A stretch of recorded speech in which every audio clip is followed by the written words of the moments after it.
Ciao a tutti da Bruxelles, dove qui in Parlamento si sta concludendo la settimana della plenaria.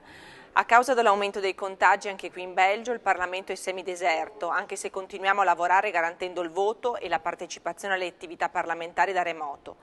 Tra gli argomenti trattati quelli sul futuro della politica agricola europea, chiamata e conosciuta meglio come PAC.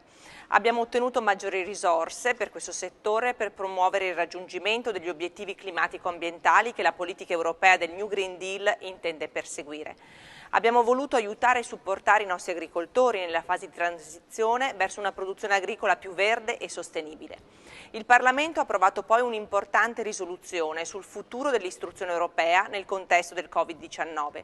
Secondo l'UNESCO, quasi 1,6 miliardi di giovani in più di 190 paesi sono stati colpiti dalla chiusura delle scuole e anche a livello europeo esistono profonde discrepanze.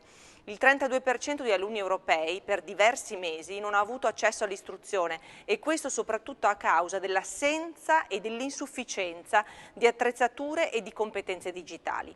Le scuole e gli insegnanti sono stati troppo spesso sovraccaricati e nonostante svolgano un ruolo sociale ed educativo essenziale e contribuiscono alla salute fisica e mentale dei nostri ragazzi, non vengono adeguatamente riconosciuti e sostenuti nel loro lavoro. La pandemia deve quindi rappresentare un'opportunità per ripensare il futuro della scuola e della formazione e per questo la Commissione vuole creare uno spazio europeo dell'istruzione entro il 2025.